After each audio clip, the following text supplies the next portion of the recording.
Now, is there any specific way that the data is broken into packets when it is sent out? Okay, each computer on the worldwide internet is its own packetizer, in that it packetizes, it knows that it's running TCP/IP, and it should break its, it should send usually Ethernet frames with an IP packet inside of a certain size that the router tells it, certain maximum transmission unit size, MTU size. And so they're pretty much, all computers are basically equals on the internet, with a few restrictions put in place by networks, but generally all equals, and they do their own packetization. Okay. Now, can you explain how Layer 3 uses cache memory so packets with the same destination, source and destination, do not have to go through the whole process again? Yeah, I would call it route caching, so that each router breaks down or distributes the routing information among all the interfaces, so that each packet coming into an interface gets the fastest route without having to discover the route. It would actually, each interface would actually know how to get out of that router to the next hop to go out to the world. How is the path the packet takes determined by the router, since packets take their own individual route and arrive out of order? Okay. First part, the route is determined by a routing table.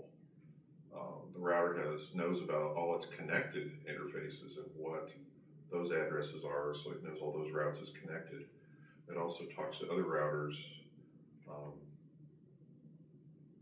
locally to get information about other networks that are local. And if it doesn't know, if the network that it's trying to reach, the route that the user is trying to reach is not local, then there's something called a default route that it goes to, which would be the next router in the hierarchy. In this case, the campus routers would talk to the Indiana Gigapop to go out to the internet. Okay. Is there a limit on the number of packets or clusters that a computer can send out at a time? Limited by the bit rate. If it's a 10 megabit connection, you can only send 10 megabits per second, 100 meg or gigabit. That's there really aren't any limits. Buffering in the router would limit the rate of packets, but it's a pretty big number for any computer on campus. We really don't have any rate limits anymore. Yeah. What are the different kinds of routers that you can use? There's like bigger sizes or smaller routers, like they can hold more loads, or? Yeah, they all basically run the same operating system. So yeah, we think of it more in terms of the capacity of the router, the backplane capacity, the interface, speeds, things like that. Okay. We basically got one router we use for campus routing. And small, like GreekNet houses, or small remote locations with low speed links, we have small routers, but basically only two sizes. Yeah. So is it safe to say that a message could go through hundreds of different routers when it is traveling to its destination? No, typically less than 30 to anywhere in the world. Really? Yeah. More like 10 to 20 across the U.S. And then to get overseas, it would be more because there is a hierarchy of networks. That there's a root network router that sorts everything out.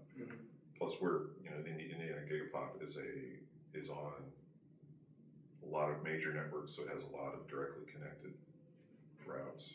So how many routers does IU have on its campus? On Bloomington campus, just a handful of what we call core routers.